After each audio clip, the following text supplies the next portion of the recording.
This album I noticed, the one thing I noticed more than the old records, and first of all, haven't even really touched upon this, but I guess before we proceed forward, all the guest appearances over the years, how would those come about? Was it just kind of friends hollering at you like, "Yo, I need you to get on this"? Or I was watching an interview with you.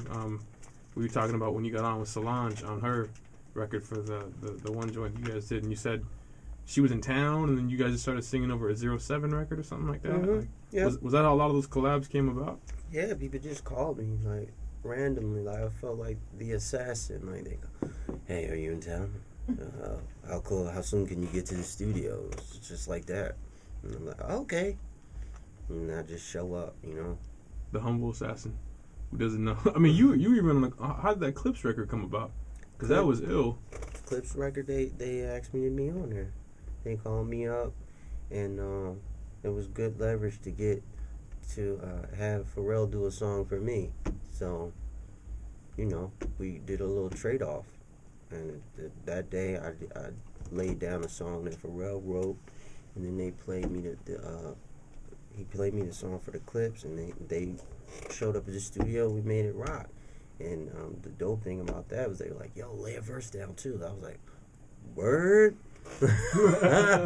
I never even heard the phrase "pinoid" before you sang that, and I was like, "That's fresh." Oh yeah, the song was pretty much written,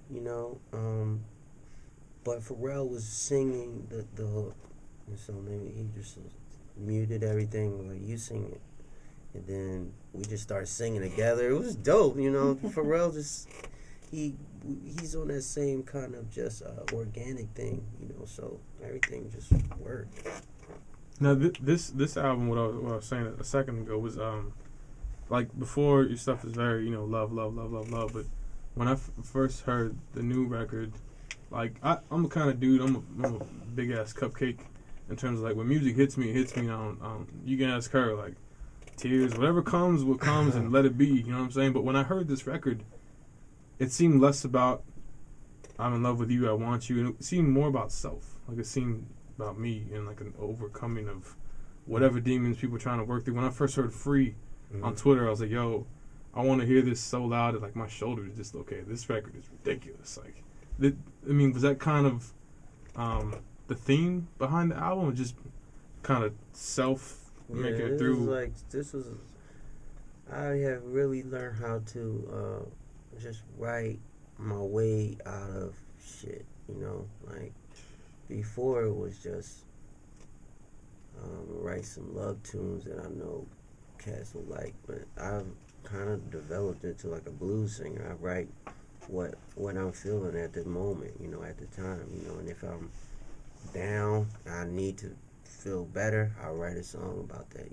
If I'm thinking about love, that's on my mind, I'll write that, But I had to write myself out of the period that I was in, right. Right. So it just came out like that. You're a big blues fan. My favorite song, probably of all time, is you doing "Since I've Been Loving You." When you did it at the Plug Show, I was chilling with John Kim and with Cecilia, and we were about to leave, and then I hear I did like the whole oh my god, and I ran over, man. And you ran and you left me out on the street. Literally, you did. I tried to record it on my camera, but the bass was so damn loud. I was like, whatever, fuck it. But how did that come about? I mean, was that some song you always sang, or because? No, Amir. Amir did this. They had I forget what it was. Is it was like the Shaka Khan, the Christmas celebration? Was that when you first did it? No, this was something they did in LA a while back. It was a blues event actually for like a non-profit type of thing, and he asked me to sing that song. And ever since then, I was like, "Yo, this is really dope." Like, I never really would have thought to do something about Robert Plant, but it worked. It really worked. So That's how it came about, and I just started to play it more. Cause my guitarist in my band, like, he's a big Zeppelin fan too, so he was like, "Word, you know that tune?" Oh, you guys zone when you do that. You were on the floor, and I was like, "Oh yes, he's feeling it. He's gelling," as they say in the Dr. Schultz commercial. Yeah, man. Is there a studio recording of that exists, or not really? No, Just the live joints. we should lay it down, though. Yes, you should. Yeah, because the only one I have is the one where you did that, and then it rolls into everything in its right place, and then into sometimes, right? From the OK Player joint. Yeah. So the current record, Airtight's Revenge, comes out September 14th, right? Mm-hmm. If you could describe the album in one word, I mean, what would that word be? Genre bending. Mm?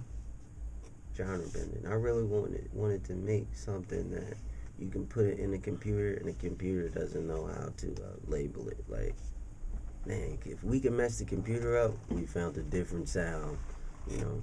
Because we were hearing it last weekend, the whole entire night, and I know you're a big Zappa fan. Oh, yeah. My pops is a huge Zappa fan. And my favorite, this Zappa quote has been in my head since I was a little kid. He said, information is not knowledge. Knowledge is not wisdom. Wisdom is not truth. Truth is not beauty. Beauty is not love. Love is not music, because music is the best.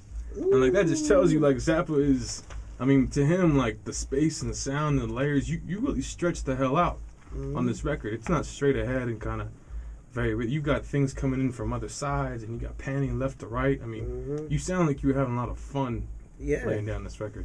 Yeah, I mean, First Born Second was like the end of an era. Like, I remember recording that record, and there were 8 tapes, reel to reel.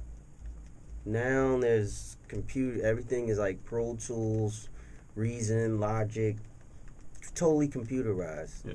So you can basically everybody has their own studio. You know, there's no more like paying studio costs and stuff. Like, so we were on our own time. Like, I've stayed nights and days in the studio just creating. Like, oh, let's make it this way. Like, oh, what if we did that? Like, you know, there's no real engineers. Yeah, well, that's got to be ill, because you can pull up the Pro Tools session and you don't need to set up all the analog equipment again. I mean, it's right there. Everything is where it needs to be, and you can just pick up from there. What would you say is your favorite record off the new joint?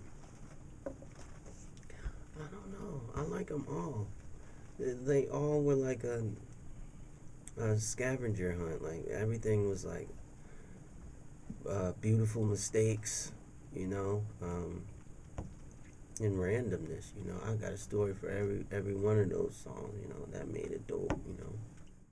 Baby, let's take life's highway.